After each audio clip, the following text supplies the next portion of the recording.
जब हम वचन को पढ़ते हैं तो बाइबल बताती है कि जब यीशु मसीह मंदिर में या फिर हैकल में गया तो बाइबल बताती है कि वहां पर हैकल की जो मेन बनाने का कारण था या रीजन था, उसको पूरी तरह बिगाड़ दिया गया था।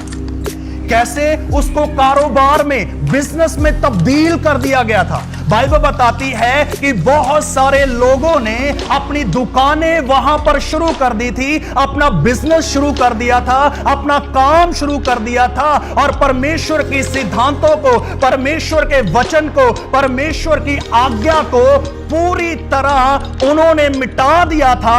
और बाइबल बताती है कि जब यीशु मसीह हैकल में या मंदिर में आया तो बाइबल बताती है कि वो क्रोध में या फिर गुस्से में आ गया। और क्या शब्द इस्तेमाल किया यीशु मसीह ने? यस, क्या बना दिया है? डाकुओं की खो।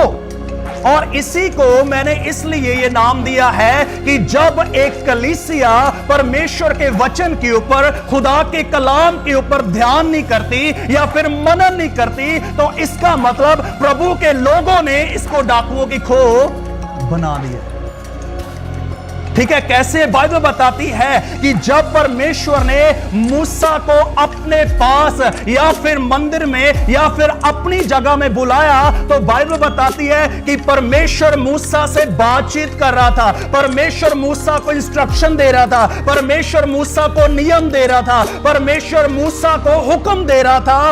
उन हुक्मों के अनुसार इजरायली लोगों ने अपना जीवन बिताना था, अपनी जिंदगी बितानी थी। और बाइबल बताती है नीचे कुछ और हो रहा था। क्या हो रहा था?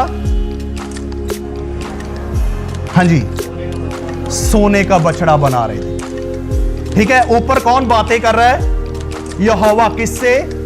मूसा से। नीचे क्या हो रहा है? सोने का बछड़ा। ठीक है? और इसी प्रकार जब एक कलीसिया या फिर प्रभु का दास परमेश्वर के वचन के ऊपर, खुदा के कलाम के ऊपर ध्यान नहीं देता तो इसी प्रकार गलत शिक्षाएं निकल के आती हैं। ठीक है? जब मूसा पहाड़ के ऊपर परमेश्वर के पास गया तो वो परमेश्वर की आवाज को सुन रहा था, और इसलिए परमेश्वर ने मूसा को बताया कि मूर्ति पूजा करना पाप है, किसी के सामने सजदा करना पाप है, किसी मूर्त के सामने अपने सर को झुकाना पाप है। पर कलीसिया क्या कर रही थी?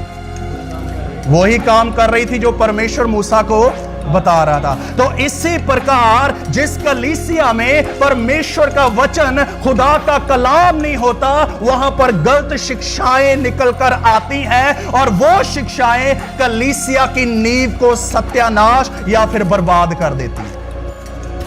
एग्री है मेरे साथ? है ना? इसलिए परमेश्वर के वचन को, खुदा के कलाम को, एक कलीसिया को परमेश्वर के वचन के ऊपर ध्यान करना जरूरी है।